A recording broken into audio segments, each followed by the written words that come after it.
vous l'avez si bien dit, en faisant des recoupements, tout converge, tout porte à croire de sa présence à Abidjan. Parce que regardez ici à Kinshasa, il y a eu un mouvement des cadres du PPRD qui partaient pour Abidjan. Notamment aussi Papi Tamba qui a été débarqué, interpellé puis relâché. Selon lui, il allait pour un contrat sportif en rapport avec son équipe de football. Mais néanmoins, et les autres avec qui il était, ce sont des cadres de PPRD. Ils allaient aussi faire quoi là-bas? Quand vous voyez même certaines images, on voit même ceux qui étaient en Afrique du Sud, à Abidjan, ensemble avec ceux qui étaient à Kinshasa. Donc, ce n'est pas un déplacement anodin. Bon, il faut d'abord que l'on arrive à circonscrire les contextes. Se serait-il déplacé dans un cadre privé ou dans un cadre public? Moi, je ne suis pas tenté de dire qu'il s'est déplacé dans un cadre privé, si l'information s'avérait être vraie en tout cas. Pourquoi? Puisqu'il vous souviendra qu'il n'y a jamais eu de fumée sans feu concernant ces déplacements. Il était autrefois annoncé à Goma. Peu de temps après, nous l'avons vu surgir à Goma. Nous ne savons pas par quel canal, par quel pays africain. Il avait bien entendu fini par atterrir à Goma. Mais cette fois-ci, l'annonce faite au niveau de la Côte d'Ivoire, moi, ça me laisse un peu avec plusieurs interrogations en tête. Bienvenue à Joa Place, bienvenue chez vous. Un cadre moderne et paisible pensé pour votre bien-être. Des appartements spacieux baignés de lumière conçus pour un confort absolu.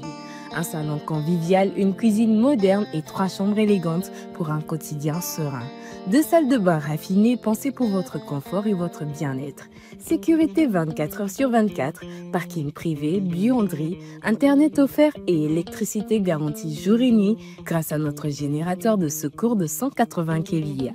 À Joa Place, fini le coupure, place au confort. Chaque détail est pensé pour faire de votre appartement un véritable havre de paix. Joa Place au numéro 7, avenue Kassai, quartier GB Ngaliema, à 3 minutes du boulevard du 30 juin, près de Mino Congo. Contactez-nous au plus 243 816 033 128. N'attendez plus, faites de Joa Place votre nouveau chez vous.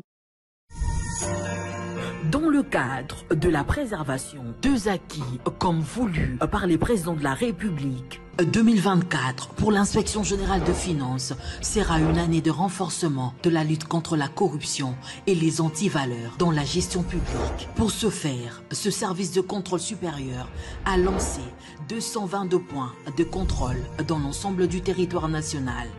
Cette énième vague de la patrouille financière s'annonce énorme. Les entités à surveiller sont la DGI, la DGRAD, la DGDA, avec les provinces de Kinshasa, de la Chopo, du Nord Kivu, du Congo central, du Haut-Katanga et du Lualaba. Aussi dans le lot du contrôle, 12 ministères sont concernés, 44 établissements et entreprises publiques, 7 provinces et 12 entités territoriales décentralisées et enfin la chaîne de la dépense publique. Les contrôles a priori, dit la patrouille financière, restent le mode par excellence du contrôle des finances publiques en RDC. Totikala Setseko Ndenali Puta na wax de Maman Moseka Letoko Maka légende na 3.5 4.5 to 5.5 dollars signature Yalibela et Tikali inoubliable avec le wax de Maman Moseka.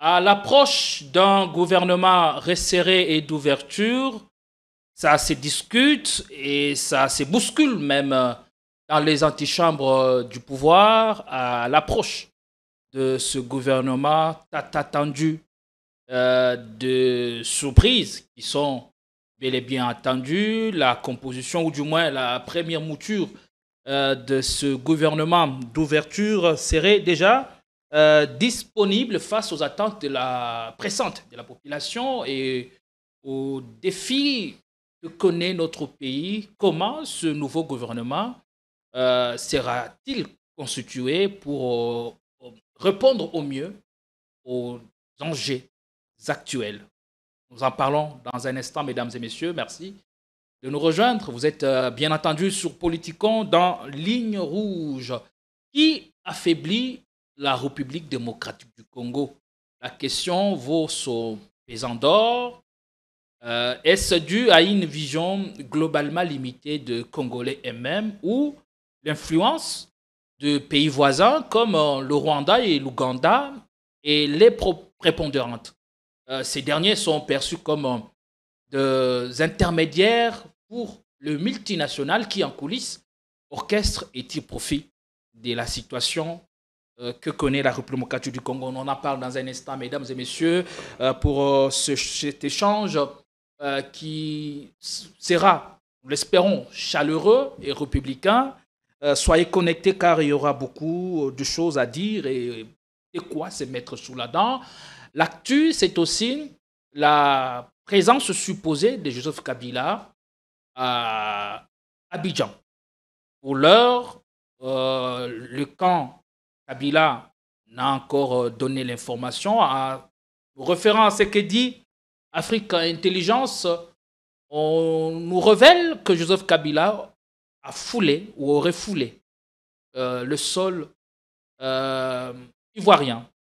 On en parle dans un instant, où l'actualité à l'international, c'est l'annonce d'un 4e mandat de Alassane Ouattara en Côte d'Ivoire. Eh bien, depuis quelques heures, ça fait parler, ça fait jaser, ça m'interroge même certains observateurs. On en parle, mesdames et messieurs.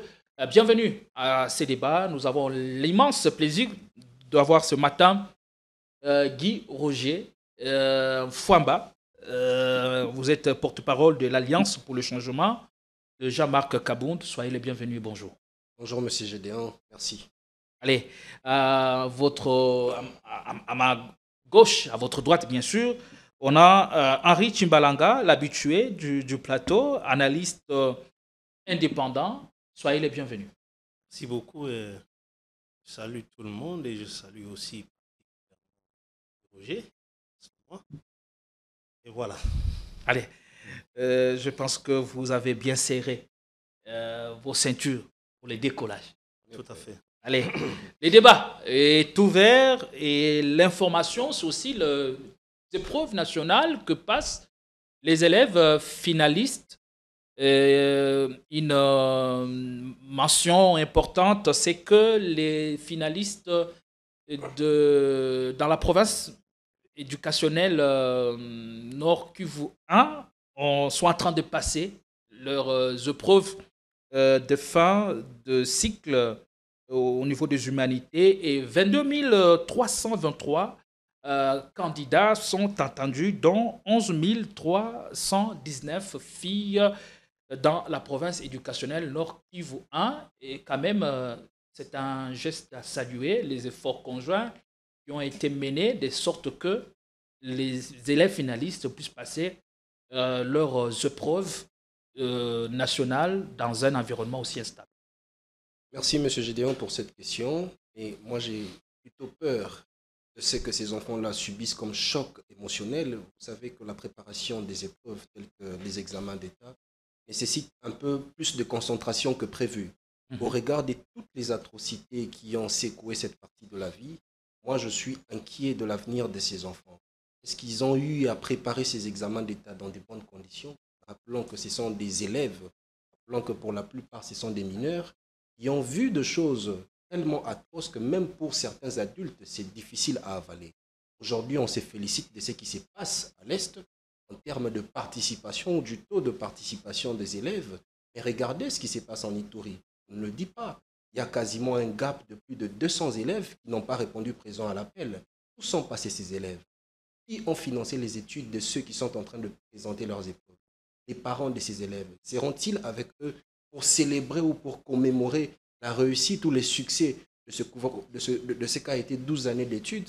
Non, je ne pense pas. D'autre part, il y a une responsabilité au sein de nous, politiciens. Nous devons ouvrir l'œil. Ce n'est pas qu'en organisant, logistiquement parlant, ces épreuves, que nous pouvons nous prévaloir le mérite ou le succès d'avoir atteint certains objectifs. Il y a encore lieu de mieux faire, d'offrir à ces enfants un avenir radieux, d'offrir à ces enfants les mêmes conditions que nous sommes, nous, en train de nous battre pour offrir à nos enfants ici à Kinshasa. Et donc, pour moi, au regard de toutes les circonstances négatives qui ont entouré l'organisation de ces épreuves, je ne peux que dire que c'est un échec pour le régime. Échec pour ne pas avoir su assurer et garantir la sécurité à tous les tuteurs et à tous les responsables de ces enfants, censés bien les encadrer pour atteindre et passer leurs épreuves en toute quiétude. Et sur le 10 mois ou 9 mois que compte une année scolaire, vous pensez que ces élèves n'ont passé que la moitié? J'ai toujours pensé que tous les enfants aujourd'hui qui se retrouvent à l'Est, qui se retrouvent dans cette partie de la République, qui fait face à plusieurs atrocités depuis plus de 3 décennies aujourd'hui, doivent bénéficier d'un traitement spécial. Un traitement spécial, je fais allusion à une prise en charge psychologique qui leur mettrait dans des conditions capables d'oublier tout ce qui s'est passé. Rappelez-vous, ce sont des enfants... Avec tout ce qui s'est passé, vous ne pensez pas qu'ils soient concentrés au moment d'affronter ces épreuves nationales? Je pense que ce sont des enfants à la base qui sont traumatisés, qui viennent passer ces épreuves pour essayer de se refaire une place dans la société. Mais en réalité, ce sont des bombes à retardement. Si on n'arrive pas à repenser de manière la plus profonde possible les plaies qui gangrènent le cœur de ces enfants. Un enfant qui a vu son père égorgé, un enfant qui a vu sa mère mutilée, un enfant qui a vu sa mère enceinte se faire violer, se faire tabasser, un enfant à qui on a forcé de prendre des armes et qui parfois a fui pour se retrouver dans des conditions pour passer les épreuves, les examens d'État. Comment est-ce que cet enfant peut avoir une psychologie normale comme tout autre enfant? Ce sont des enfants quasiment que nous avons ravi la jeunesse. Ce sont des enfants quasiment que nous, adultes, avons ravi le sens de l'enfance même. Ce sont des enfants qui ne profitent pas de cette tranche d'âge. Il faut que le gouvernement, il faut que le pouvoir de Kinshasa arrive à penser spécialement à ces enfants, à les mettre dans des conditions favorables pour que leur prise en charge psychologique... Comment les ferait-il dans une zone qui est sous occupation? D'abord en ramenant la paix. Elle est très importante. Puisque tant qu'il n'y a pas la paix, il est impossible de mettre en place des politiques publiques capables de prendre en charge ces enfants-là de manière intégrale. Il faut ramener la paix. Et au besoin, organiser même la déportation de ces enfants vers des zones qui n'ont jamais connu d'atrocités. Je parle par exemple de Kinshasa. Il n'y a pas ici genre de tueries comme à l'Est. Et essayer de faire ces mixages-là. Enlever ceux qui sont à l'Est, les ramener à l'Ouest. Prendre ceux qui sont au Nord, les faire et descendre au Sud. Ça permettra à chacun de connaître l'histoire de son pays. Et réaliser que malgré ce que nous avons vécu, malgré les atrocités rencontrées, malgré que les parents sont parfois tombés sous les coups des machettes des forces ennemies, il y a encore lieu de mieux travailler pour notre pays. C'est une responsabilité première de ceux qui aujourd'hui gèrent l'État. Malheureusement, nous sommes orientés vers des distractions, délaissant cette jeunesse qui pourtant est l'avenir de demain. Imaginez-vous un enfant qui perd et sa mère et son père dans des atrocités. Quelle est cette autorité-là qu'il sera demain? Allez. Merci beaucoup, Henri Chimbalanga. Guy Roger Ngoya vient d'épingler un point important. Les élèves passent leurs épreuves nationales dans la province éducationnelle Nord-Kivu 1. C'est un geste certes à saluer, mais qu'en est-il de la préparation psychologique? Merci bien. Je crois que il n'est pas du tout aisé. Je crois que c'est de façon symbolique, c'est juste qu'il lui fallu faire voir que l'État continue à exister ou à fonctionner, parce que c'est une grande responsabilité au cas où il n'y aurait pas eu ces épreuves-là dans les lieux indiqués ou concernés. Mais néanmoins, quant à la préparation morale ou psychologique, je crois que c'est déjà bâclé. Ces enfants-là ou cette population, ce coin-là, ça vient de beaucoup de choses. Les parents couraient, les familles couraient dans tous sens. Quand ça sonne, ça détonne ici, on va dans tous sens. Et après un certain temps, peut-être qu'on doit retourner. Et quand on retourne, on trouve peut-être c'est le papa qui revient avec vous et la maman. Il est parti, ou soit ce sont les deux, ou soit c'est la maman, le papa qui est parti. Donc, ou soit c'est l'un d'entre vous. Et tout cela, c'est ça même. On a même essayé de souligner que le gouvernement central a tenu à ses responsabilités en organisant les épreuves nationales dans les provinces, dans des zones rouges, comme on peut le dire, sous occupation de Diom 23 et AFC. J'ai dit ici, c'est une obligation de l'État congolais qui devrait à tout prix, parce que vous savez, ils étaient déjà critiqués, ils ont coupé les banques, ils ont empêché à ce que les fonctionnaires... Je voulais même en venir à ça. Mais pourquoi alors ne le ferait-il pas avec l'ouverture du système bancaire dans le même province ou dans le même coin occupé par le M23? Et à ce sujet, pouvons-nous s'accorder à dire que Vital Kamerhe avait bien raison? Oui, il avait raison d'une part, mais vous savez, là où il y a l'insécurité du fait d'une guerre, les banques sont plus exposées. Ça fait l'objet de butin de guerre. C'est parmi les points qui sont tout de suite vandalisés par ceux qui arrivent pour se ressourcer. Parce que généralement, la rébellion ne fonctionne que de cette manière-là. Donc, les banques sont des cibles pour en faire des butins de guerre. Mais donc, Kamerhe parlait plus précisément de la paye de fonctionnaires. Oui, mais ça ne pouvait pas être automatique, parce qu'avec tout ce qu'il y a eu, il faut aussi se le dire.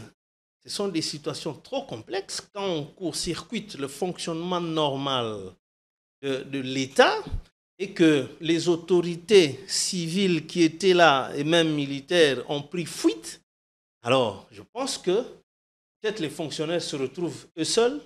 Donc il faudrait quand même trouver un mécanisme afin qu'il y ait jonction entre Kinshasa et ce circuit-là. Sinon, ce n'est pas comme ça automatique. Tout le monde a fui. Il y en a même qui ne voudraient pas revenir là-bas.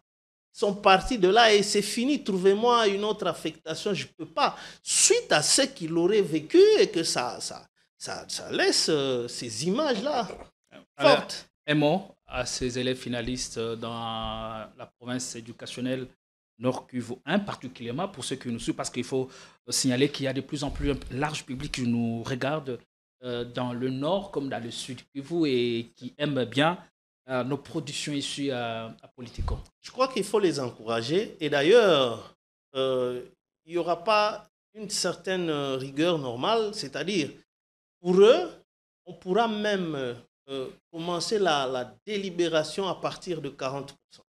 Parce que, vous voyez, ils sont victimes carrément de fait des politiques, il faut bien dire. Parce que c'est la politique qui nous a amenés à tout ça. Donc, ces enfants-là sont victimes de la politique. Et maintenant, il faudrait qu'ils trouvent un mécanisme ou une stratégie pour les encourager quand même, du fait qu'ils sont arrivés même à aller affronter les épreuves. C'est pour leur avenir. Parce que sinon, peut-être une fois qu'ils ratent, ils n'auront même plus la chance encore de revenir.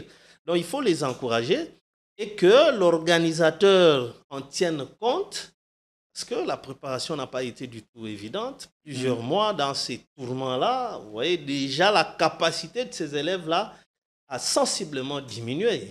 Ils n'ont pas eu le temps de préparer, et puis sous le choc, ainsi de suite. Et ils y vont dans quelles conditions? Affamés, avec des soucis, éprouvés, endeuillés. Tout cela fera que l'on ne puisse pas, à la correction, leur tenir une rigueur comme si c'était dans les zones normales, si je peux dire. Voilà, un mot à ces élèves finalistes qui passent leurs épreuves dans des conditions sécuritaires un peu inacceptables.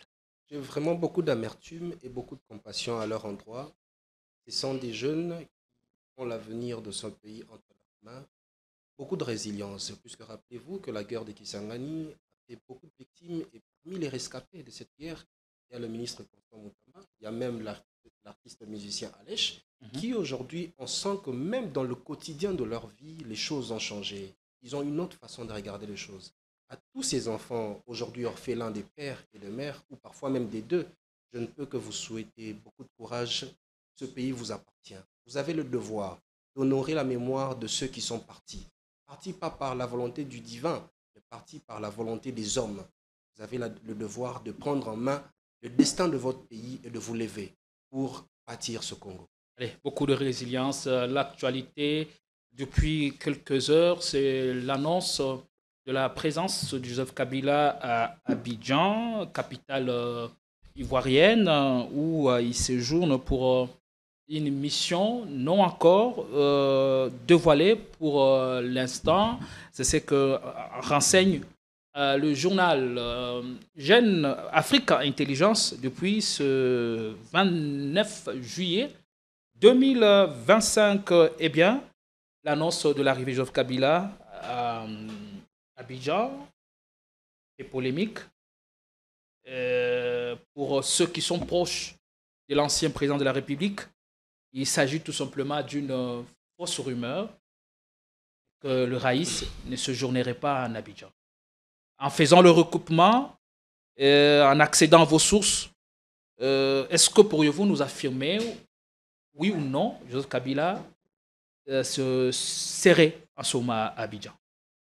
Je pense que, vous l'avez si bien dit, en faisant des recoupements, tout converge, tout porte à croire de sa présence à Abidjan. Parce que, regardez ici à Kinshasa, il y a eu un mouvement des cadres du PPRD qui partait pour Abidjan.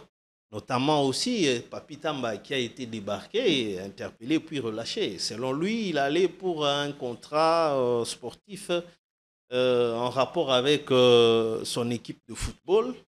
Mais néanmoins, et les autres avec qui il était, ce sont des cadres de PPRD. Ils allaient aussi faire quoi là-bas? Quand vous voyez même certaines images, on voit même ceux qui étaient en Afrique du Sud à Abidjan, ensemble avec ceux qui étaient à Kinshasa. Donc, ce n'est pas un déplacement anodin. Ça signifie que le chef est là.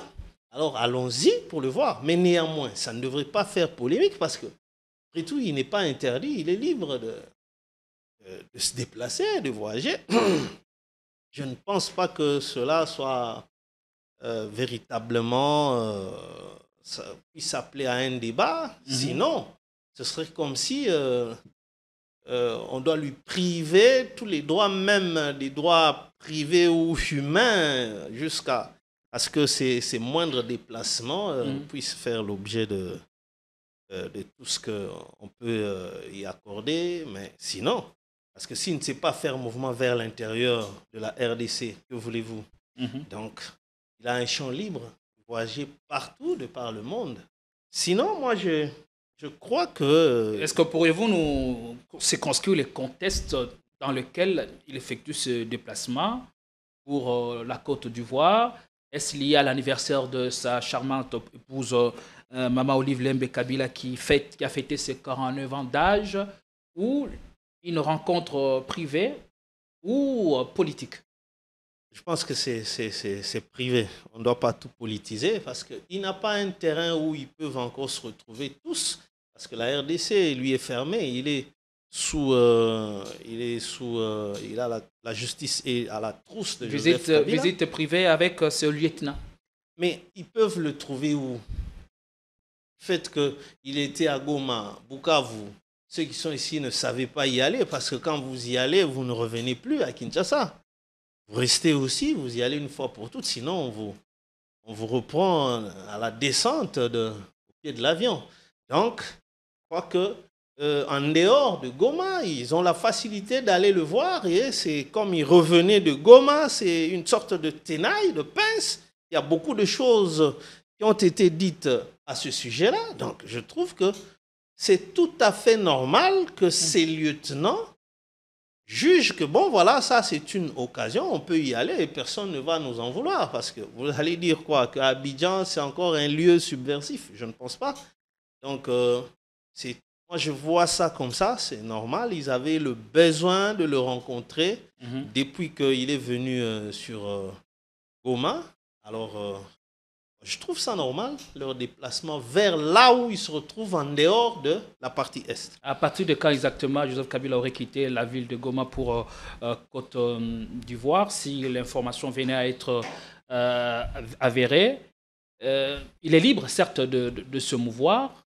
quel rapport ou quelle relation entretient-il avec certains pays africains, le chef d'État en fonction ou ses pairs?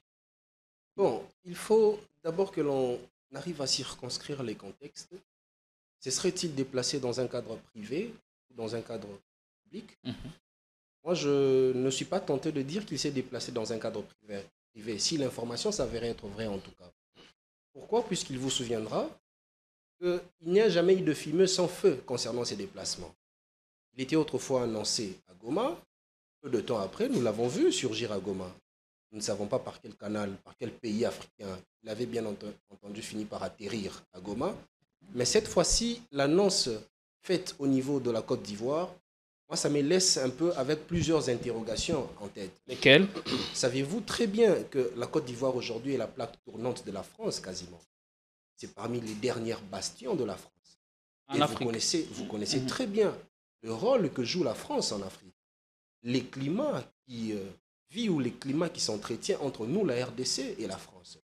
Et vous le savez, dans un passé récent, la Côte d'Ivoire a été le théâtre des affrontements militaires. Donc, en modèle de démocratie, parmi les modèles de sécurité, parmi les modèles de démocratie, parmi les modèles de paix, la Côte d'Ivoire n'est pas au top de la liste. Peut-être en évitant d'aller cette fois-là dans des pays où il a déjà été signalé plus d'une fois, tel qu'au Kenya, tel qu'en Tanzanie, tel qu'en Zambie ou tel qu'au Zimbabwe ou en Afrique du Sud, il a décidé de faire une nouvelle carte, de passer par un nouvel itinéraire surprenant. Nous, au sein de l'Alliance pour le changement, nous ne pouvons que constater ces déplacements, tout en sachant que nous ne sommes pas surpris qu'il puisse jouer au jeu du chat et de la souris avec le régime en place. Puisqu'il fait l'objet, bien entendu, de poursuites judiciaires. Il y a un procès à la haute cour militaire. Quoique n'ayant pas encore été condamné, les caciques du PPRD doivent s'attendre à ce que les régimes en place soient, en tout cas, sous les trousses de M. Joseph Kabila. Ce n'est pas étonnant pour nous. Allez, c'est pas étonnant. Allez, quelle est la carte qu'il jouerait en ce moment, la carte qu'il a en main? A-t-il encore toutes les cartes ou toutes les chances de rebondir? D'abord, je dirais que c'est privé parce que ne peut être public que si ça engageait les moyens de la République ou il se déplace dans une mission officielle signée par la République. Souvenez-vous, quand il était sorti la toute première fois après ce passage-là de pouvoir, il y avait un ordre d'émission signé par la maison militaire reprenant même les noms des éléments qui étaient commis à sa sécurité. Il partait à Dubaï ou Émirats, bon, ce côté-là. Et là, c'était aux frais du trésor public. Mais maintenant, tous les déplacements que lui fait là, c'est privé, c'est-à-dire ça n'engage pas l'État congolais, ça n'engage pas l'administration. Alors, au-delà de cette analyse-là, que je ne rejette toujours pas, il a bien dit, il est évident que la France a comme pilier pour certaines actions la Côte d'Ivoire. C'est de là que la France tente de déstabiliser le Burkina Faso. C'est à partir de la Côte d'Ivoire. Bon, il peut aller là-bas pour jonction avec la France ou trouver un terrain de parler avec ceux-là. Bon, je ne peux pas affirmer, mais tout comme je ne rejette pas parce que dans les stratégies, Joseph Kabila a fait 18 ans au pouvoir. Donc, il a eu plusieurs relations et cela... Et il a gardé d'excellentes relations avec certains chefs d'État en fonction. Oui, un homme apte, c'est l'équivalent de peut-être 3 universités. Donc, on ne sait pas exactement, parce que lui, il a toujours gardé cet état de choses où même ses proches, en réalité, ne maîtrisent pas son agenda. Voilà, donc, c'est pourquoi je disais que je ne peux pas rejeter totalement son analyse du fait de la Côte d'Ivoire, mais néanmoins, je garde encore ce type de voyage qui est privé. Parce qu'évidemment, lui, maintenant, il fait tout en privé. Il n'engage plus la République, il n'y va dans aucune mission officielle. Mais néanmoins, au sujet des cartes, bon, c'est un politique, vous savez, il a accédé à la magistrature suprême à l'âge de 29 ans.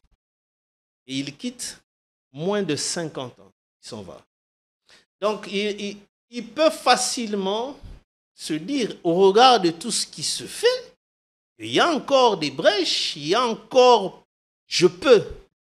Bon, ça c'est, je ne peux pas confirmer, mais néanmoins, porte à croire qu'il serait dans cette dynamique-là.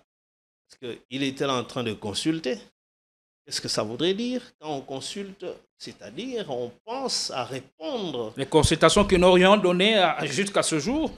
Mais c'est ça. Mais d'abord, ce mouvement-là. Il semble se perdre dans le mirage. Bon, évidemment, c'est ça, c'est une impression parce que d'aucuns se demandaient, quand il consulte, il va aller où avec ces conclusions-là? Comment il va répondre à tout ce qu'il aura récupéré comme desiderata, lui qui n'a aucune fonction officielle? Mais comment alors il va faire? Est-ce qu'il va garder ça? Et à une occasion, il va ramener ça dans un dialogue? On n'en sait rien. Déjà que lui est poursuivi. Et bon, c'est là qu'il y a toute la complexité autour de l'action menée par Joseph Kabila dans ses différents déplacements. Allez, vous qui êtes de l'Alliance pour le changement de Jean-Marc Kabound, j'aimerais que vous puissiez quand même lever le voile sur cette question importantissime. Le pouvoir de Kinshasa affirme, pince sans rire, que Joseph Kabila n'a aucun rôle à jouer.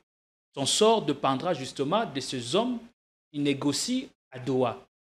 Donc, comme pour dire que pour Kinshasa, Kabila est le véritable patron de l'AFC M23.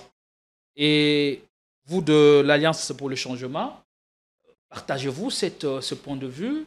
Kabila n'aurait aucun rôle à jouer dans la résolution de la crise sécuritaire dans l'est du pays. D'abord, il faudra que nous puissions nous mettre d'accord sur les statuts de M. Kabila, ancien président de la République. Au regard de ce qu'il a été dans ce pays, il sera difficile pour nous de faire une démarcation nette entre sa vie privée et sa vie publique. Puisque tout ce qu'il posera comme acte, tout ce qu'il posera comme geste, passera au peigne fin. Il sera difficile que les Congolais aujourd'hui se passent de sa vie. Donc, dans une certaine mesure, ça intéressera plus d'un Congolais de savoir ce que M. Joseph Kabila fait. Il se serait déplacé en Côte d'Ivoire à titre privé, mais cela n'exclut pas qu'il puisse y avoir des actions ou des implications politiques derrière cela. Et donc, de notre côté, au sein de l'Alliance pour le changement, en voyant ce qui s'est passé à l'Est du pays, en voyant l'atmosphère même politique de notre pays, nous avons estimé que ça ne servait plus à rien d'embraser le pays, d'allumer le feu en excluant qui que ce soit. Nous avons demandé, nous avons formulé une proposition assez simple. Extirper les RDF de notre territoire par la signature d'un accord de paix entre Kinshasa et Kigali. Puisque lorsque nous allons signer cet accord entre Kinshasa et Kigali, lorsqu'il y aura signature de cet accord, il y a des engagements qui doivent être pris. Les RDF doivent se retirer du territoire congolais.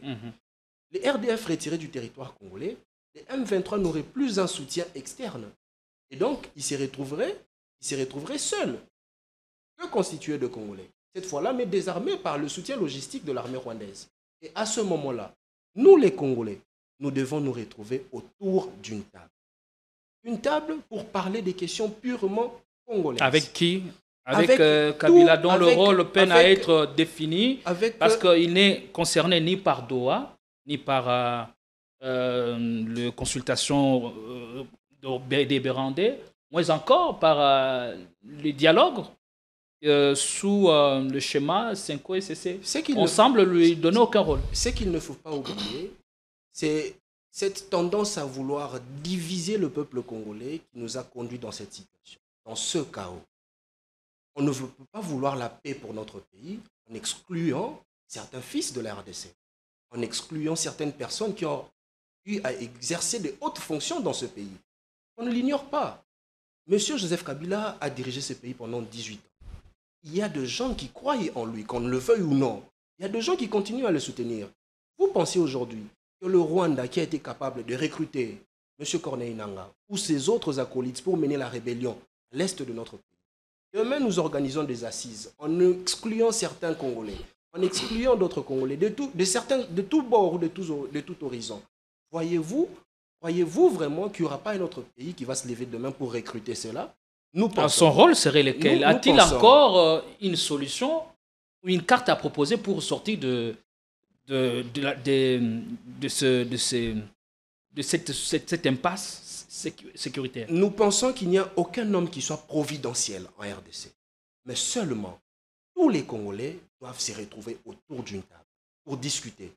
L'échange, l'entretien entre fils et filles d'un pays permet à ce que tout ce qui se retrouve enfoui au cœur, toutes les causes profondes qui causent des frustrations, qui causent de regrets dans la manière de gouverner le pays, dans la gestion même du pays, puissent être ramenées sur la table et que l'on discute.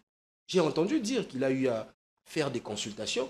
Moi, j'ai été surpris de voir à la fois une démarche que j'avais trouvée assez incompréhensible parce que dans son discours... Ambivalente, je dirais même, puisque dans son discours, il a présenté les 12 points qui devraient servir des résolutions aux problèmes que rencontre le pays. Mais ces 12 points devraient découler en principe des consultations. Il ne pouvait pas nous présenter ce qu'il voyait comme résolution et ensuite aller consulter.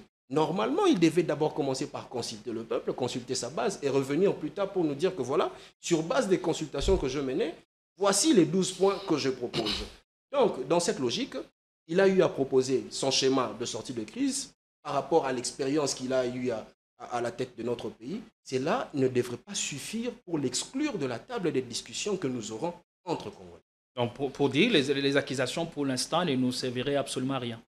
Les accusations et les discours belliqueux ne peuvent rien nous servir, puisque la situation à laquelle nous sommes en train de traverser, ce que nous sommes en train de vivre aujourd'hui, n'est que le fruit de cette posture arrogante et certains dirigeants de notre pays qui n'ont fait que discréditer, qui n'ont fait que diminuer ou rabaisser les uns et les autres. C'est ça qui a conduit notre pays à cette situation. Et donc, si nous voulons avancer, si nous voulons progresser, nous devons arriver à nous départir de cette attitude assez hautaine, je me permettrai de le dire, en tentant de faire voir aux autres que voilà, X ne vaut pas la peine de s'associer avec nous. Nous devons nous retrouver autour d'une table, comme dans le bon vieux temps, pour discuter des questions purement congolaises. Merci beaucoup. Qui affaiblit la République démocratique du Congo? Je le disais à l'entrée de cette émission, la question vaut au pesant d'or. Est-ce dû à une vision globalement limitée de Congolais eux-mêmes ou l'influence de pays voisins comme l'Ouganda, le Rwanda est-elle prépondérante? Ces derniers sont perçus comme des intermédiaires pour le multinational qui orchestrent et tirent profit de la situation. Nous sommes partis de cette alerte rouge donnée autrefois par Laurent Désiré Kabila en vidéo et puis on revient pour prendre les premières analyses. Séveni l'avait dit à la délégation de ministres des Affaires étrangères de SADC que le Congo a besoin d'un dirigeant faible. Kabila est trop fort. On lui dit faites ceci, il refuse. Et qu'est-ce qu'on nous disait de faire? De donner à Museveni et à ses frères des concessions. Parce qu'il s'y trouvait déjà. Je ne sais pas s'ils coopéraient avec les autres, le Mobutistes avant. Ils avaient des concessions. On leur disait maintenant, allez régulariser votre situation au ministère des Mines. Pour eux, c'était là des insultes. Ils avaient droit d'avoir des concessions au Congo. On a dit, messieurs, c'est pas possible. Droit de frauder les cafés, le bois, la papaye, l'or. Et comme on ne pouvait accepter que ces choses se fassent autrement que par le canal légal établi, c'était une source de mésentente. Enfin, l'expansion territoriale est une autre motivation. L'empire Himatusi a besoin de territoires, de terres congolaises. Et vous savez que nous ne sommes pas d'accord.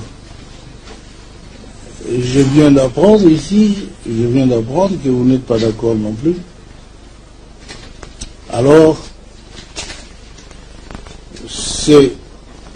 cette guerre qu'on nous impose est une guerre injuste. Nous devons la dénoncer. Nous sommes venus la dénoncer parce qu'il y avait une duplicité dans l'attitude de beaucoup de pays de la communauté internationale. Qui affaiblit vraiment le Congo? Henri Tchimbalanga, c'est la question que je vous pose dans cette vidéo. Mouzé, parlez de ce qu'on lui avait confié. Pour certains pays voisins, le Congo a besoin d'un président faible.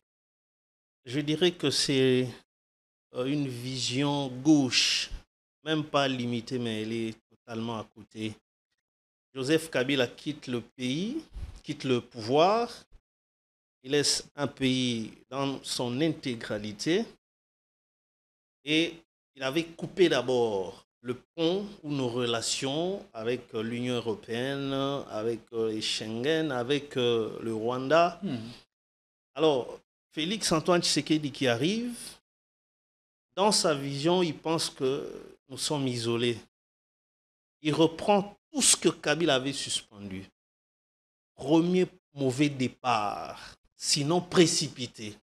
Parce que il fallait d'abord commencer par étudier dans l'esprit de la continuité de l'État, sortir de ce qui pouvait être dit comme que bon, tous mes prédécesseurs, tout ce qu'ils faisaient était mauvais. C'est déjà une mauvaise approche. Je dirais une chose pour que ça ne m'échappe pas, comme lui il est là. Jean-Marc Abound doit être de ceux-là qui connaissent quels avaient été les engagements pris entre Félix Tshisekedi et le M23 quand ils sont venus à Kinshasa. Parce qu'aujourd'hui, en ce moment-là, lui, il était aux affaires. Il a lancé quelque chose? Mais si, il était aux affaires. Lui, il était le tenant des titres. C'était lui à son époque, bien que vice-président de l'Assemblée nationale. L'Intérieur, mais le tout puissant, c'était lui. Pourquoi j'évoque ça? C'est effectivement pour répondre à ta question. Ces gens-là, le jour où on annonce la victoire de Félix Tshisekedi, de Kampala où ils étaient, ils font une déclaration. Nous sommes prêts de venir travailler avec Félix Tshisekedi pour chasser définitivement Joseph Kabila. Donc, tout ce que nous vivons actuellement, c'est la bataille entre Félix Tshisekedi et Joseph Kabila, qui a commencé bien avant l'implosion de FCC Cash. Quand ils arrivent ici, pourquoi j'évoque que Jean-Marc est de ceux-là qui doivent connaître ce qui s'était passé en termes d'engagement? Parce que nous apprenons de la conférence de presse du M23 qui date d'avant-hier que quand ils étaient à Kinshasa, Kinshasa leur a demandé la liste de leurs combattants. Ils ont fourni une liste de 6 000 ou 4 000 et lesquels ils s'étaient convenus à ce que tous ces combattants-là soient payés depuis Kinshasa et que l'argent sortait. Mais je pense que dès qu'il y a eu rupture, et les problèmes, parce que nous sommes dans le cas de résurgence du M23. Au-delà de ça, Félix Tshisekedi, c'est lui-même qui est allé chercher Kagame. C'est pourquoi je dirais que les pays voisins ne nous ont pas affaiblis, mais ils ont exploité notre façon de s'amener vers eux. Comment comprendre qu'il va vers Kagame au motif Kagame détient un carnet d'adresses? Est-ce que pour une raffinerie d'or qui coûterait 5 millions de dollars, il faudrait aller en dehors du pays pour lui confier l'opération de raffiner l'or produit par Sakima? Sakima, il y a comme champ d'action, ce sont les 3 provinces, Nord, Sud, Kivu et le Maniema, pour 5 millions de dollars. Ici, il n'y a pas de Congolais qui peuvent sortir cet argent, ne serait-ce qu'en prenant leur montre et revendre ça. Vous comprenez ce que je voudrais dire? Alors le rêve de Kagame ou d'autres pays voisins, c'est notre faiblesse. C'est notre faiblesse. Encore un élément qui prouve que c'est notre faiblesse. Jusqu'au moment où nous échangeons avec vous, Museveni est partenaire de Kinshasa. Mais Museveni, en dépit de tout ce qu'il nous fait comme coup bas, et puis Museveni, il agit souvent quand il sent que Kagame est coincé. Museveni fait un coup. Aujourd'hui, quelle est cette autorité qui peut affirmer ou savoir le nombre, l'effectif des troupes, des hommes des troupes de l'armée ougandaise qui est maintenant sur le territoire. Aussi, on dit qu'ils sont passés de 4 000 à 6 000 mais ça, c'est, on estime. Ils ont comptabilisé avec qui? Parce qu'ils entrent comme ils veulent, ils lèvent les barrières douanières par des camions, ainsi de suite. Alors, Henri Tchimbalanga, vous voulez dire que depuis le départ de Mouzé jusqu'à nos jours, le Congo n'a toujours pas trouvé un président qui soit fort et éclairé. Mais les faits nous en disent plus. Comment expliquer? Notre confrère Nonon Kourou est allé à Mahagi, mais il trouve l'aérogare de Mahagi, qui est une infrastructure aéroportuaire, c'est-à-dire une frontière aérienne, mais il n'y a aucun service congolais. Ce sont les militaires ougandais. Ils les ont même chassés. Ils disaient, allez, sortez. Vous n'avez pas le droit de venir ici. Mais c'est à Mahagi. C'est un des territoires dans la province d'Ituri. Mais quand ces gens-là se comportent comme cela, ils sont venus par quoi?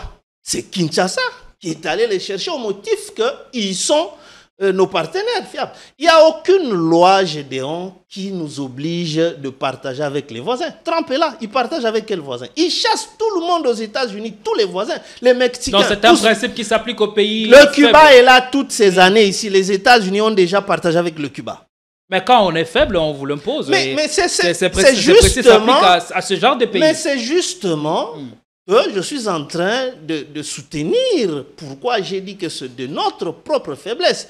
Encore un autre fait.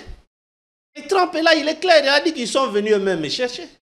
Vous y allez pour autre chose. Lui maintenant il commence à imposer, vous devez rester avec votre agresseur là. Opération bilatérale. Vous devez avoir un accord avec la FCM 23. Ce sont les exigences de Washington pour atterrir maintenant à ce que eux appellent le deal minerai contre sécurité. Et on impose même dans la déclaration des principes. Et qui aurait dit à Trump que le retour à la paix dans l'Est du Congo passe par le rétablissement des relations bilatérales entre la RDC et le Rwanda? Mais le Rwanda est suffisamment implanté en matière de lobbying. À la Maison Blanche, il y a des Tutsis rwandais qui sont bien positionnés. Regardez la façon dont le Rwanda se comporte et Israël, c'est différent quoi. Là-bas, Israël veut vider les Palestiniens. Ici, le Rwanda veut vider les Congolais de l'Est. Et là-bas, Trump dit que je vais tout donner à Netanyahou pour qu'il fasse le job. Quel job? Chasser ces gens-là. Qu'une partie aille en Égypte et une autre partie en Cisjordanie. Mais ce sont les mêmes opérations. Écoutez, la résolution 2773 qui décrète clairement, qui établit le départ immédiat. Mais aujourd'hui, nous marchons dessus parce que Washington n'en tient pas compte. Ils s'en foutent de ça seulement pour imposer les intérêts du Rwanda. Si les gens pensent que le Rwanda aurait perdu, mais écoutez, tout ce qui allait au Rwanda, c'était une production artisanale. Même des vieilles mamans avec des bêches pour trouver de quoi manger. C'est comme ça que ça allait, ça se retrouvait dans des comptoirs. Chacun vendait dans n'importe quel comptoir, les creuseurs. Mais maintenant, il sera question d'une exploitation industrielle. Ça voudrait dire que ce sont des tonnes de nos minéraux qui vont aller être raffinés au Rwanda. Donc, et le Rwanda sera le plus grand bénéficiaire. Ça va engendrer l'emploi là-bas parce qu'il y aura de la métallurgie, il y aura de la raffinerie. Mais ici, chez nous, il n'y aura que l'étape extractive. Alors, ce que nous devons savoir par rapport à ce que fait le Rwanda, à ses intentions, à ses visées hégémoniques et expansionnistes sur le Congo, nous ne pouvons pas nous en plaindre. C'est à nous de nous affirmer, d'être forts. Mais d'ailleurs, pour chuter par là, très rapidement, ce qu'ils ont signé là-bas à Washington, ça n'a pas été conçu aux États-Unis. Tout le monde peut se rappeler. Quand nos experts militaires et de renseignement, des experts militaires et de sécurité sont allés, c'était sous Chiwewa, sont allés à Kigali, ils travaillaient. C'est là qu'ils ont pondu cette histoire de Konops. Vous ne pouvez pas me dire que les États-Unis n'ont pas le temps pour produire. Mais non, je suis en train d'expliquer, cette histoire-là a été pondue à Kigali. Souvenez-vous, quand ça retourne, ça devrait être signé maintenant à Luanda. C'est alors que Félix dira à Kai Kwamba de ne pas signer parce qu'il y a eu un incident.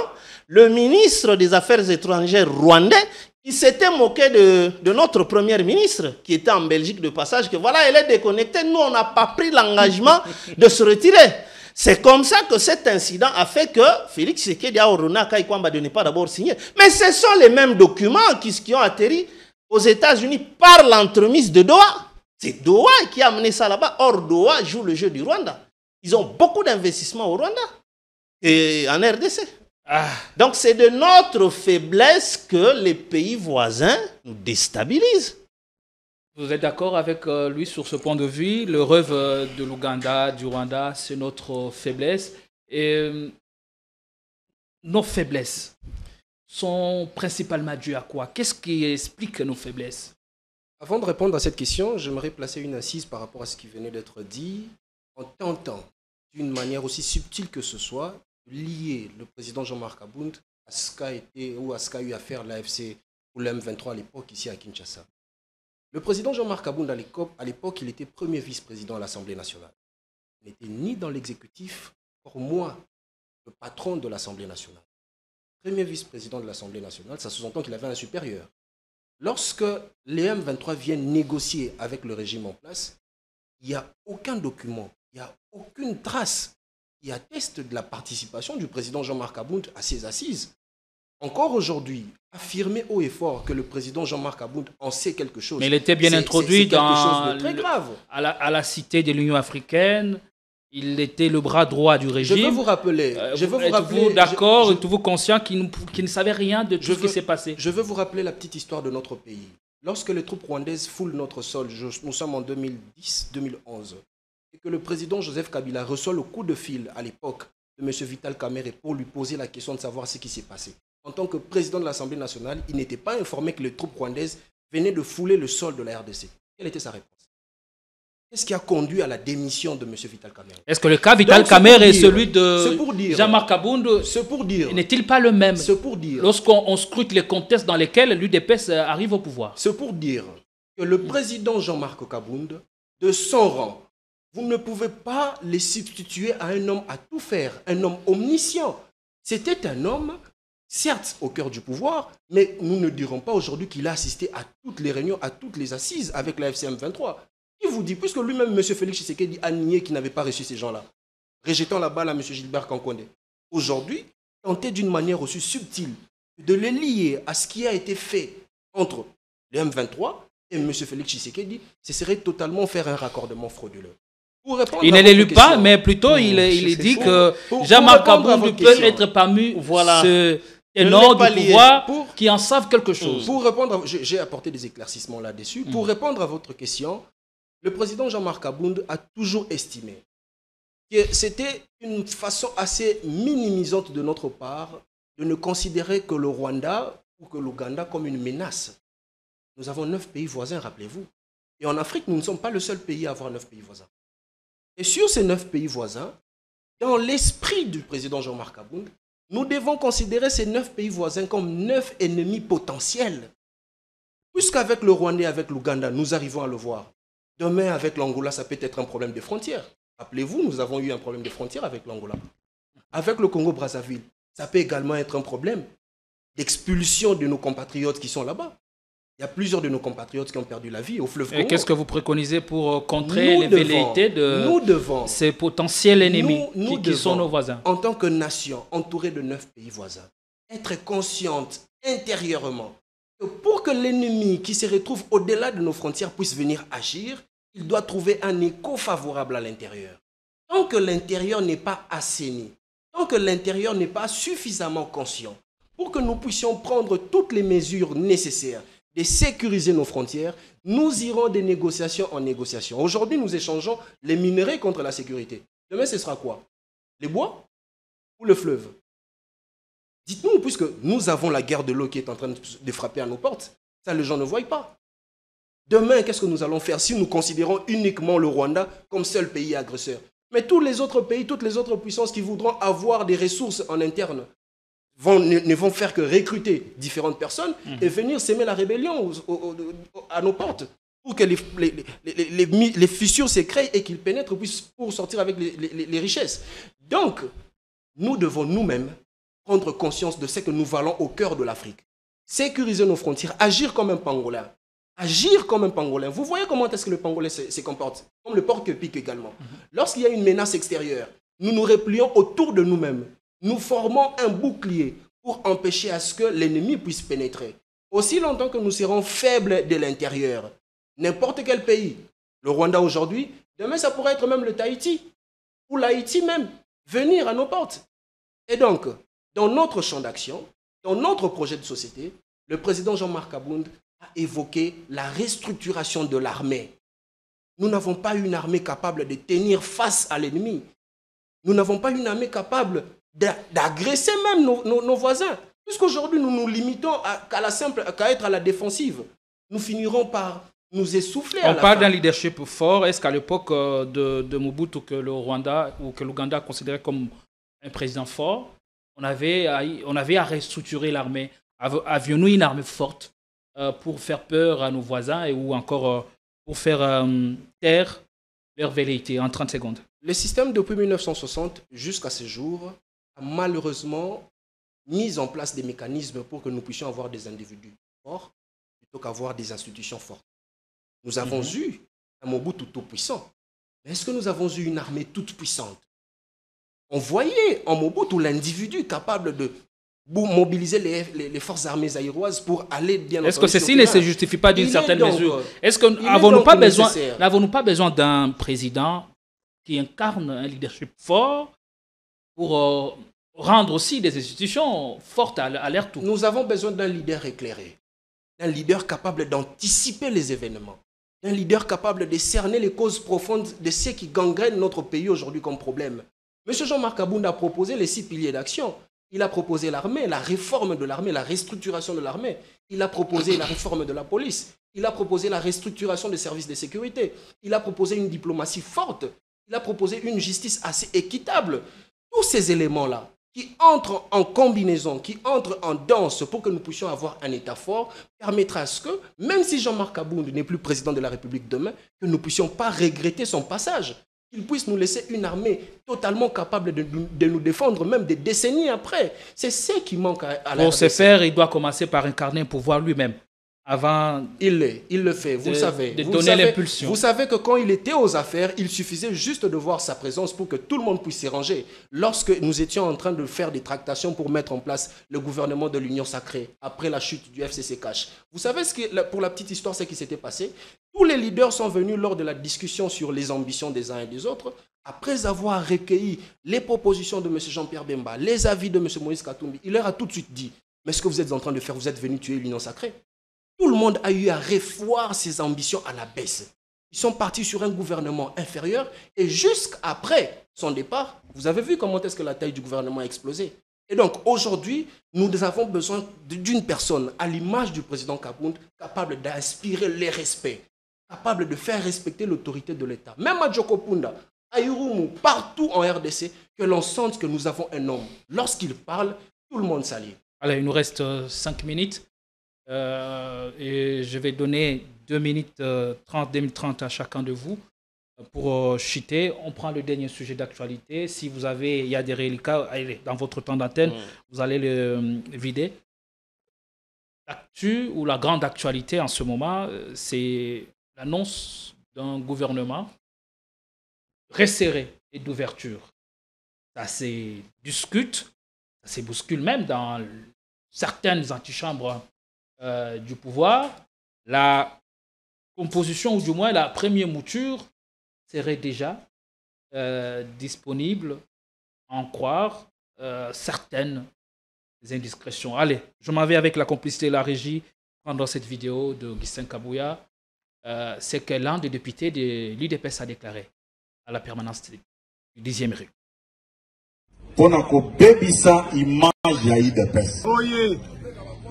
Ba ministre ya UDPS nde bao babandai kolakisa ke baza ya mabe, baza ba médiocre, baza un point de vue que je n'ai jamais partagé.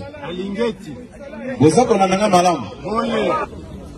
Baza batoyo ndenge batelemboye. Bazalaki na bolingo makasi ya parti et baza ko continuer na kozana bolingo wana. Baza ko kangai. Nde on a koyeb sabino na poko le lobo. Soki omoni bango baza na courage à kokota a. C'est parce que tango bakoma kiwana ba raisonna kité comment détruire les partis, comment fragiliser les partis pour na ba intérêt na bango. Denge bazali awa ba travailler ba aider partis. IDPS viva. Et ça n'a pas combattu, nous avons un matricule. La classe a tenu ma bas. Amen.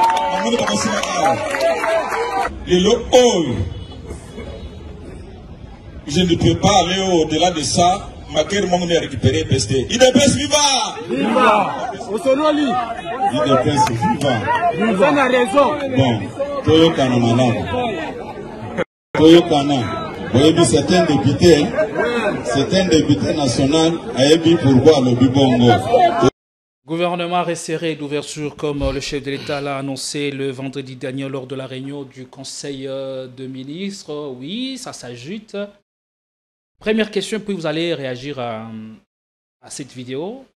Pourquoi un gouvernement d'union nationale avant l'accord final de Doha ou avant le dialogue du tandem Senko et CC? D'abord, vite fait, je dirais à Guy Roger de s'apaiser. Je n'ai pas lié Jean-Marc Abound, mais plutôt, je pense qu'il était mieux placé pour savoir quel aurait été le contenu de cette histoire-là. Parce qu'on sait comment ça fonctionne. Il ne suffisait pas d'être membre du gouvernement, mais c'était le plus puissant. Tous les ministres du gouvernement, pour entrer chez Félix Tshisekedi, ça passe par les audiences, mais pas Jean-Marc Abound. Donc c'est dans cette optique-là, je ne l'ai pas lié, parce que ce sont des faits graves qui ont été révélés par Benjamin Bonimpa. Voilà ce que j'étais en train de dire. Alors, le gouvernement ici, je crois qu'il y aura, je ne sais, au fond, je ne sais pas ce qui se passe en termes de stratégie.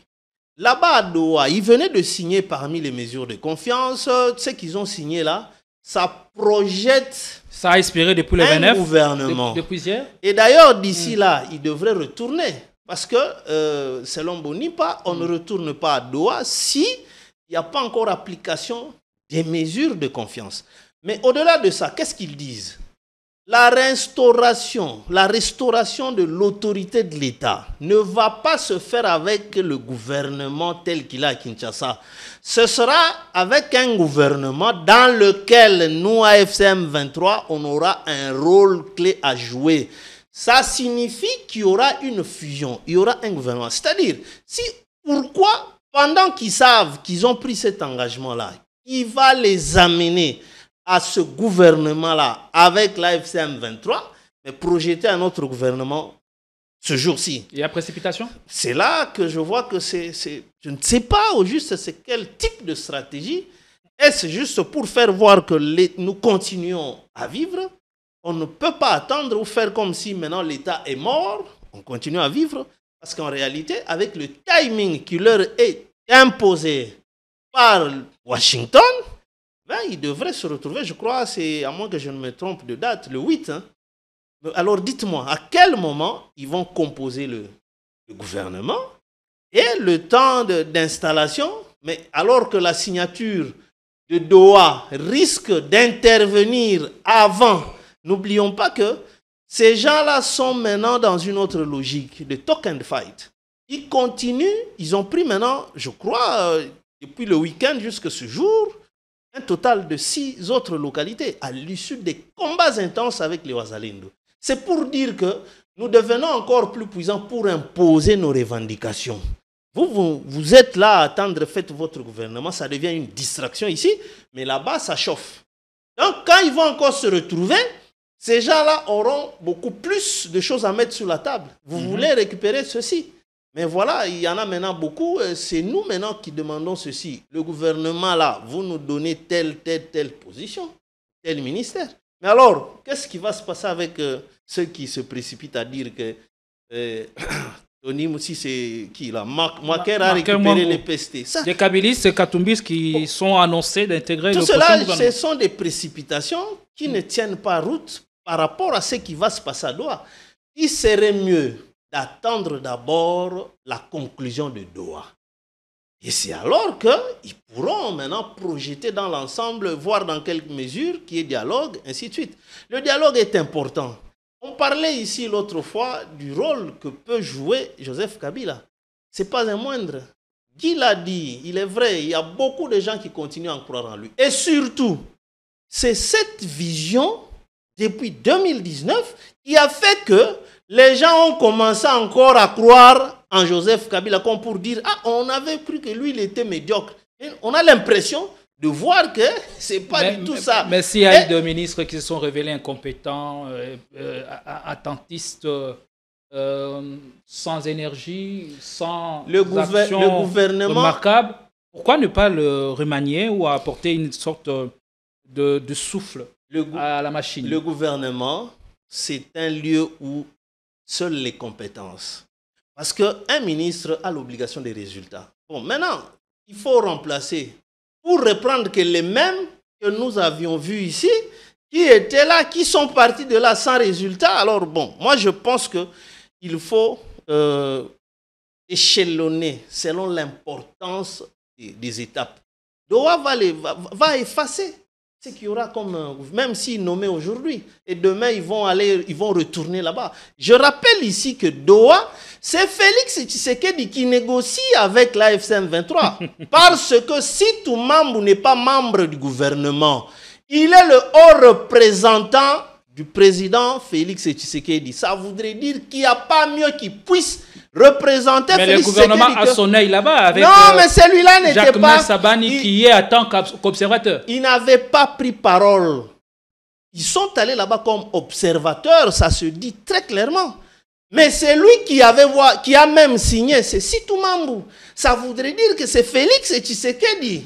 Donc, il signe là-bas pour aboutir à ce gouvernement-là, auquel fait allusion l'AFC M23. Mais ici encore, il va nommer quel gouvernement? Pour combien de temps et pour quel objectif? Voilà. Il y a urgence, nécessité d'avoir un nouveau gouvernement. Est-ce que, au regard des enjeux qui sont le nôtre, devrions-nous avoir un nouveau gouvernement ou les remanier tout simplement? Monsieur Gédéon, j'aimerais ici apaiser Monsieur Henry. S'il a besoin d'avoir des informations sur ce qui s'est passé par rapport au séjour du M23 ici à Kinshasa, il peut contacter M. Gilbert Kankonde, il est encore en vie. Il peut contacter M. Claude Balanki, il est encore en vie.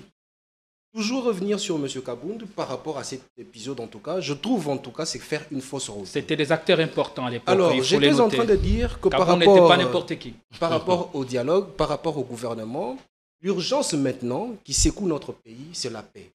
Malheureusement pour moi, triste le constat d'observer que le président Félix Tshisekedi n'a pas appris de ses erreurs. Ces erreurs lui ont poussé à penser que c'est le partage des responsabilités ou la distribution de portefeuille qui arriverait à amener la paix. Fausse route. Puisqu'il était dans la logique de considérer que les opposants, Bazaba opposants et Anzala, et donc s'ils ont pris les armes, s'ils s'opposent à moi aujourd'hui, c'est parce que je suis en train de manger seul. Tous n'avons pas cette conception. Notre conception, c'est le pays. Se faire avancer les choses. La redistribution ou le partage des portefeuilles ne vont rien apporter comme solution. L'urgence pour le peuple congolais aujourd'hui, c'est organiser tout ce qui est nécessaire pour que nous puissions avoir un dialogue. Que nous puissions nous retrouver autour d'une table. Que nous puissions dire qu'est-ce qu'il faut pour arrêter de tuer et de massacrer les Congolais. Qu'est-ce qu'il faut pour que nous puissions nous engager sur une voie de paix. Puisqu'aujourd'hui, il est clair, nous sommes tous d'accord que le régime Tshisekedi ne va plus développer ce pays. Tout ce que nous lui demandons, c'est de nous laisser le pays à l'état initial. L'état initial, je parle de paix. Je ne dirais même pas l'état initial d'infrastructure ou des situations de la santé ou autre, puisque tout, en réalité, tous les secteurs aujourd'hui ont dégringolé. La seule chose que nous lui demandons, c'est de tout mettre en œuvre pour nous offrir la paix. Remanier un gouvernement, mettre en place un nouveau gouvernement qui partira sur le modèle de l'Union sacrée, qui à la base n'était que récompense par rapport au butin de guerre que l'on venait de remporter suite aux élections chaotiques organisées, ne va rien résoudre. Aujourd'hui, l'urgence pour le peuple congolais, ce n'est pas un nouveau gouvernement. Sachant que dans ce gouvernement-là, ce ne sera que les mêmes figures. Donc l'Alliance pour le changement dit non à ce gouvernement le président national, et vous n'y êtes pas ouvert du tout. Le président national l'avait dit en son temps, nous ne sommes ni preneurs ni demandeurs. Tout ce que nous préconisons maintenant là, c'est la paix. D'abord la paix, l'intégrité territoriale, 2 345 410 km². C'est ce dont nous avons besoin pour mettre le pays sur les rails du développement après 2028. Monsieur Félix Tshisekedi, dans tout ce qu'il est en train de nous amener comme manœuvre politicienne, ne vise qu'à conforter sa position. Essayer de débaucher quelques opposants au niveau de Kinshasa, fragiliser le rang de l'opposition, emmener un discours à l'échelle internationale comme quoi il est un homme d'ouverture, alors qu'en réalité, le chemin de la paix est déjà tracé. C'est le dialogue. L'Alliance pour le changement. Le président Jean-Marc Abound avait dit, discutez à l'échelle internationale. Dès que vous aurez un accord de paix, dès que vous aurez le cessez-le-feu, cette fenêtre de tir qui nous sera offerte, revenez à l'intérieur pour que l'on discute ensemble sur ce qu'il faut pour résoudre les problèmes des Congolais. Il s'attelle à mettre en place un gouvernement avec les mêmes acteurs. Les mêmes causes vont produire alors, les mêmes le effets. gouvernement est ouvert à ceux qui ont participé aux consultations de Bérande, c'est selon mon entendement. C'est ça encore la grande question, quitte à savoir qui prendront part à ces gouvernements. Quant à nous, l'Alliance pour le changement, au même titre que les consultations menées par le professeur Ebérand, nous n'étions ni preneurs ni demandeurs. Ce n'est pas maintenant que nous allons nous rabiffer. Tout ce que nous voulons, c'est qu'ils reviennent sur le droit chemin. Qu'ils reviennent à la raison. Il faut un dialogue impératif entre toutes les filles et tous les fils de la RDC. C'est cela le maître mot du président Jean-Marc Abound. Allez, merci beaucoup. Je pense que vous avez été très, très bien servi avec ce nouveau numéro de Politico. Nous voilà à la fin. Merci à Guy Roger Ngoï Fouamba d'être venu. Je rappelle que vous êtes porte-parole de l'Alliance pour le changement. Cher à Jean-Marc Abound, pas celui, mais chaleureuses salutations. Et de l'autre côté, on avait l'immense plaisir d'avoir l'habitué du plateau, Henri Chimbalanga, analyste indépendant. Merci d'être venu et nous vous retrouvons avec la même dose de plaisir pour un autre prochain numéro sur votre chaîne avec la même dose de plaisir. À tout à l'heure, vous suivez notre numéro. Il sera beaucoup plus alléchant avec de révélations fracassantes. Bonsoir chez vous.